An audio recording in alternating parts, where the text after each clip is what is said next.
রাজধানীর পল্লবীতে ৮ বছরের শিশু রামিসাকে ধর্ষণ ও হত্যা মামলায় আজ আসামিদের আত্মপক্ষ সমর্থনের শুনানি শেষ হয়েছে। আগামীকাল যুক্তিতর্ক উপস্থাপনের জন্য দিন ধার্য করেছেন ট্রাইব্যুনাল। ঢাকা মহানগর শিশু সহিংসতা দমন ট্রাইব্যুনালের সামনে আছেন সহকর্মী জাবেদ আক্তার। আমরা সরাসরি যুক্ত হচ্ছি তার সঙ্গে। জাবেদ, আমরা জানি এই মুহূর্তে প্রেস ব্রিফিং শেষ হয়েছে মাত্র। আপনার কাছে সেখান থেকে সর্বশেষ কি তথ্য আছে আমাদের জানাবেন। কথা বলছিলেন রাষ্ট্রনিযুক্ত আসামি পক্ষের আইনজীবী মুসা কলিমুল্লাহ। আপনারা জানেন যে ঢাকা মহানগর শিশু সহিংসতা দমন ট্রাইব্যুনালে বিচার চলছে। এখানে রামিসা হত্যা মামলার বিচার চলছে, যেটি পল্লবীতে যে রামিসা হত্যার ঘটনা ঘটেছিল ধর্ষণের পর, যেটি গত 19শে মে ঘটে। সেই মামলার বিচার শুরু হয়েছে গত 1 জুন সোমবার। সেদিন শিশু সহিংসতা দমন ট্রাইব্যুনালের বিচারক মাসুর সালিকিন এই দুই আসামি যারা আছেন, সোহেল রানা এবং তার স্ত্রী স্বপ্না খাতুন, তাদের বিরুদ্ধে আনুষ্ঠানিক অভিযোগ গঠনের মধ্য দিয়ে এই মামলার বিচার শুরুর আদেশ দেন এবং একই সাথে পরদিন সাক্ষ্য গ্রহণের জন্য দিন ধার্য করেন। গতকাল মঙ্গলবার এই মামলায় রামিসার বাবা আব্দুল হান্নান, রামিসার মা পারভিন আক্তার, রামিসার বোন রাইসা আক্তার, যার সাক্ষ্য নেওয়া হয়েছে ক্যামেরা ট্রায়ালের মাধ্যমে, মোট 16 জনের সাক্ষ্য নেওয়া হয়েছে। এর মধ্যে একজন ডাক্তার নাশাদ জাবিন, তিনি তার সাক্ষ্যে তিনি যে পোস্টমর্টেম করেছেন সেই বিষয়গুলো তিনি বর্ণনা করেছেন এবং তার যে বর্ণনা অনুযায়ী এখানে দেখা যায় যে রামিসা, ছোট্ট যে 8 বছরের শিশু, তাকে নৃশংসভাবে ধর্ষণের সময় তাকে আঘাত করা হয়েছে এবং তার দেহ থেকে মাথা বিচ্ছিন্ন ছিল। একই সাথে তার দুই হাতও প্রায় শরীর থেকে বিচ্ছিন্ন ছিল, অর্থাৎ দুই হাত তার কাটার দুই হাত শরীর থেকে বিচ্ছিন্ন করার যে চেষ্টা তারা করেছিল পুরোপুরি সফল হয়নি, তবে অনেকটাই তারা কেটে ফেলেছিল এবং একই সাথে তার লজ্জাস্থানেও সেখানে ক্ষতবিক্ষত অবস্থায় ছিল। এই বর্ণনাগুলো তিনি দিয়েছেন এবং তার যে বর্ণনা, সেই বর্ণনা অনুযায়ী এইখানে যে রামিসারকে ধর্ষণ করা হয়েছে সেই বিষয়টি যেমন ফুটে উঠেছে এবং তাকে যে এই বিষয়টিও এই পোস্টমর্টেম রিপোর্টের মাধ্যমে প্রমাণিত হয়েছে।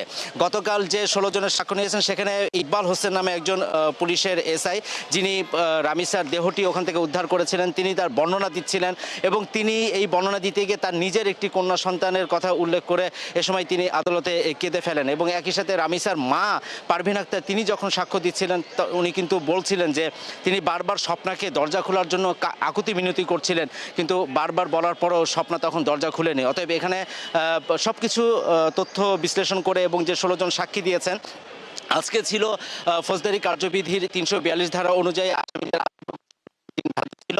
সকাল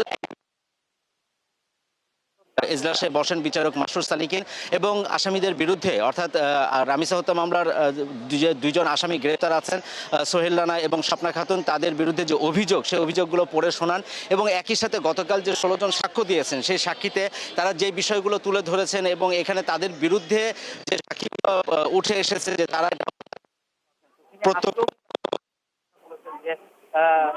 আমি যদি অপরাধ করে থাকি তাহলে ডলারও তো একই অপরাধ করেছে। আমার বিচারক জানতে চান যে তারা এটি দায় স্বীকার করেন কিনা বাকি। তো সোহেল রানার কাছে যখন জিজ্ঞাসা করছিলেন তখন সোহেল রানা প্রথমে নিজেকে না আমি কিছু করি না নির্দোষ দাবি করেন। পরক্ষণে তিনি ওই যে গত 1 জুন তিনি যেদিন বিচার শুরু হয় তিনি হুট করে ডলার নামে একজনের নাম উল্লেখ করেছেন, মনে করছে যে ডলার নামে একজন কোনো ব্যক্তি এখানে যুক্ত আছেন। তো তিনি আজকেও কিন্তু আদালতের কাছে এবং একই সাথে যেহেতু দুজনের একই রকম সাজা হবে, অতএব আপনি বুঝে শুনে বলেন যেখানে আপনি দোষ স্বীকার করেন কিনা বা আপনার কোনো কিছু ব্যাখ্যা দেওয়ার কোনো কিছু আছে কিনা। তখন স্বপ্না খাতুন বলেছে যে আমি কিছুই করিনি এবং তিনিও নিজেকে দাবি করেন, অপরাধী হিসেবে মেনে নেন এবং এ কারণে তিনি আদালতের কাছে মাফ চান। তো আইনের বিধান অনুযায়ী প্রথম যে কথাটি তিনি বলেছেন সেটি নয়, বরঞ্চ শেষে যে কথাটি বলেছেন সেটি এখানে কাউন্ট করা হবে এবং স্বপ্না খাতুনকে জিজ্ঞাসা করা হলো যে আপনার সাথে যেহেতু কো অ্যাকিউজ দুজনের একই রকম সাজা হবে, অতএব আপনি বুঝে শুনে বলেন যে এখানে আপনি দোষ স্বীকার করেন কিনা বা আপনার কোনো কিছু ব্যাখ্যা দেওয়ার কোনো কিছু আছে কিনা। তখন স্বপ্না খাতুন বলেছে যে আমি কিছুই করিনি এবং তিনি ঠিক করা হয়েছে। তবে আমরা আশা করি আত্মপক্ষ সমর্থনের যদি ব্যাপার থাকে তখন অনেক সময় দেখা যায় যে আসামি ছাপাই সাক্ষীর কথা বলেন। তো এখানে কোনো ছাপাই সাক্ষী ছিল না বিধায় আসামি দুইজন সোহেল রানা এবং তারা কেউ এখানে কোনো সাক্ষী দেননি। তাকে আমরা উপস্থাপন। অতএব এই মামলার যে একদম বিরতিহীনভাবে এই মামলার বিচারিক কার্যক্রম হবে, তাই এরই ধারাবাহিকতায় আগামীকাল সময় যে তারপরে চাইলে এর আগে যে অভিযোগ গঠনের দিন যেই শুনানি হয়েছে, সাক্ষ্য গ্রহণে যে বিষয়গুলো উঠে এসেছে, সব মিলিয়ে আগামীকালের মধ্যেই হয়তো এই যুক্তিতর্ক উপস্থাপনের পর্যায়টা শেষ হয়ে যাবে। এখানে পাবলিক প্রসিকিউটর যিনি আছেন ঢাকা মহানগর দায়রা জজ আদালতের অ্যাডভোকেট ওমর ফারুকি, তাকে আমরা জিজ্ঞাসা করেছিলাম যে মামলার যে গতি প্রকৃতি দেখছেন বা যেভাবে চলছে তাতে কি মনে হয় যে কবে নাগাদ রায় হতে পারেন। উনি বলছেন যে আগামী শেষ হয়ে যায়, তাহলে এমনও হয় অনেক সময় যে যুক্তিতর্ক শেষ হয়ে যাওয়ার পরে চাইলে কিন্তু বিচারক রায় দিয়ে দিতে পারেন, কিন্তু সাধারণত বাংলাদেশে যেটি হয় যে রায়ের জন্য আরেকটি দিন ধার্য করা হয়। তো সেই হিসাবে নিজেও প্রত্যাশা করেছেন যে আগামী সপ্তাহের মধ্যে এই